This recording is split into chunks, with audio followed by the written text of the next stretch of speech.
stage next sitting day. Call on government orders of the day numbers 3 and 4. Biosecurity Law Reform Bill Committee stage. Airports Cost Recovery for Processing of International Travellers Bill Committee stage.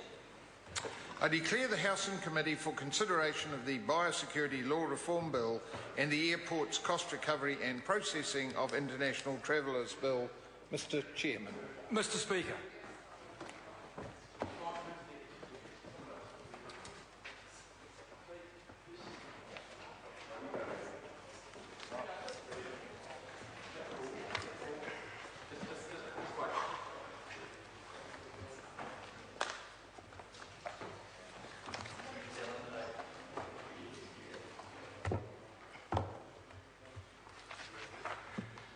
Kia ora and good evening, honourable members. The House... The House is in committee for consideration of the Biosecurity Law Reform Bill and the Airports Cost Recovery or Processing of International Travellers Bill. Members, we move first to consideration of the Biosecurity Law Reform Bill, and the question is that Part 1 stand part. Thank you, Mr. Chairman. Are you calling me? He's calling. Oh, thank you. I call the Honourable Damien O'Connor. I'd like to acknowledge the good efforts of my colleagues. They don't always want me in the House, Mr. Chairman, but on this occasion they saw some value in bringing me back in, so I appreciate that. Labor will support this bill, Mr. Chairman. It is important, and it's a bill that was actually developed in concept by the Labor government. It came out of a sad and sorry state around the varroa mite infestation into this country. The response from the bee industry at that time was a bit muddled, to be nice about it, I guess, and we saw the need for a coordinated, collaborative approach from industry sectors should this occur in the future. Hence the concept of government-industry agreements. And so this is at the heart of the bill.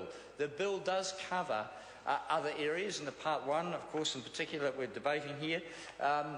It covers other technical aspects of updating systems of biosecurity to ensure that Biosecurity New Zealand, or MPI, or whatever the Minister wants to call it now, has the technical capability to transfer knowledge, to find out about these things in the best way possible. In supporting the bill, though, I have to put on record, Mr. Chairman, as we have done before, our concerns. And in fact, since the bill was in the House, we have every reason to be further concerned about the biosecurity systems in this country. So, in supporting the bill, we do not in any way endorse the biosecurity system as it is at this point in this country.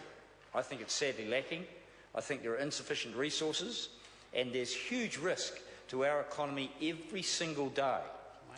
The passage of this bill will hopefully assist in reducing the risk from unwanted pests and organisms in this country, Mr. Speaker, and the more we reduce the risk, the better for us as a country. I will, through the debate, refer to points made by industry sector leaders about the government-industry agreements, and I hope the Minister will get up and explain. He has put into the House a supplementary order paper that has gone some way, we understand, to address the concerns of the industry sectors. When we were last debating this, they were concerned that they weren't going to be properly consulted, that the government-industry agreements focusing on a cost sharing, should an incursion take place, is one thing, but an information and a collaborative approach to prevention is something that they were locked out of. The supplementary order paper and the intent of it is so that each sector will be part of the consideration, I'm told not necessarily the decision-making process. Now, I'd like the Minister may want to get up and explain why that is the case.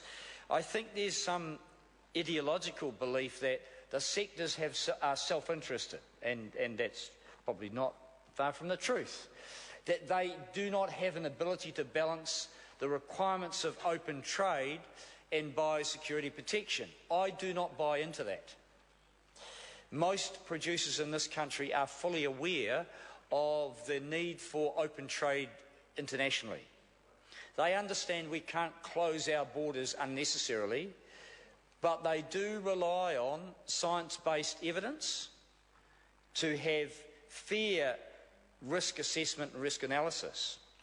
Now, what we have seen in recent times, and I have here a review of the import requirements and border processes in light of the entry of PSA into New Zealand. That is very disturbing reading. It points to flaws in the science, flaws in the risk analysis, flaws in the communication in biosecurity. And producer groups or sector groups are concerned that they are not able to not only be part of the process, but to be part of the decision-making and the final risk analysis, because their lives and their sectors are on the line here. The one thing about a biosecurity incursion, more often than not, is that once it occurs, it is irreversible. You can't turn back the clock. Varroa is here to stay. Didimo is here to stay. In the case of a military intervention, we'd hopefully chase the army away. Or, Mr. Chairman. The Honourable Damien O'Connor. In the case of drugs coming over the border, we often catch them, destroy them, we move on. When a biosecurity breach of our borders occurs, then more often than not, we're stuck with it. For a sector, avocados, for example, summer fruits, kiwi fruits, as is in the case with PSA, those sectors now incur the cost from now into the future of all the additional prevention measures, the replacement of plants or whatever might occur. I don't even want to mention foot and mouth.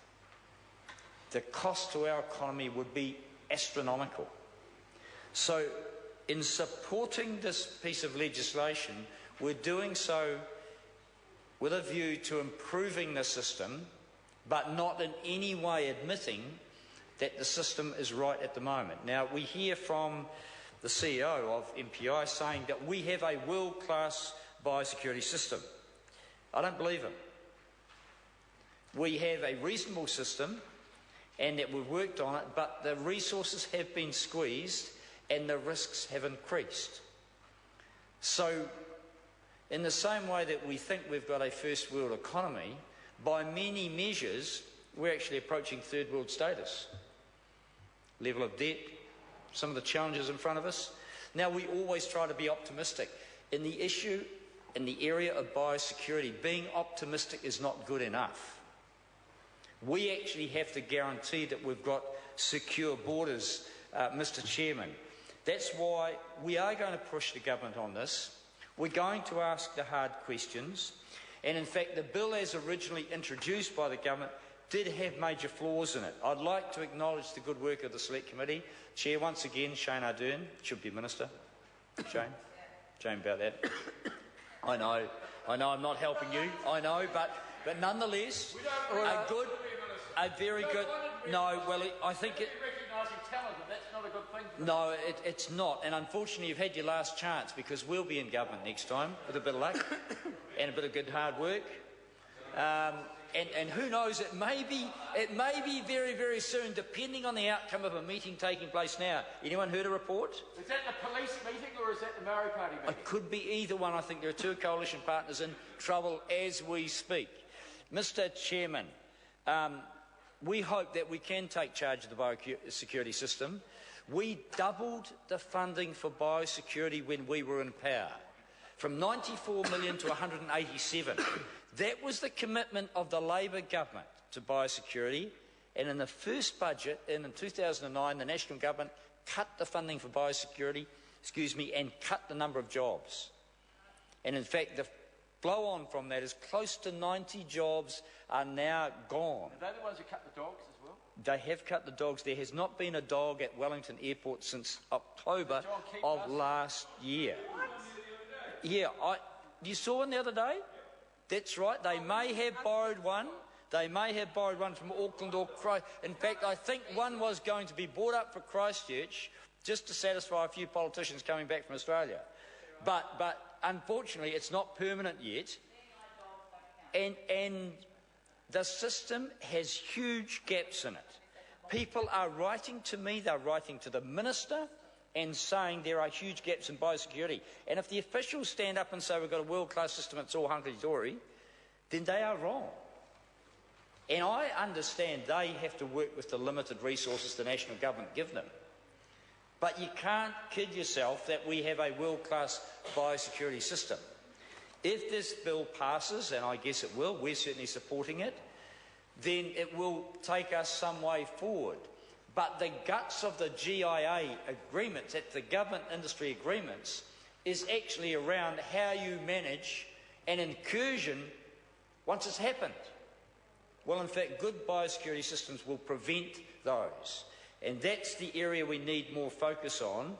And while the government, the Minister's SOP, does assist in that area, there is still a long way to go to make sure that all the sectors, big and small in this country, are listened to, are able to participate in the risk assessments and the whole process of not only just sharing the costs, but actually ensuring that we firstly prevent anything coming into the country, then should it occur, that each and every person involved, from government and from sectors, are efficient and work on this. I call the honourable member Shane Ardern. Mr. Chairman, and I'm sure you'll come to understand that that was a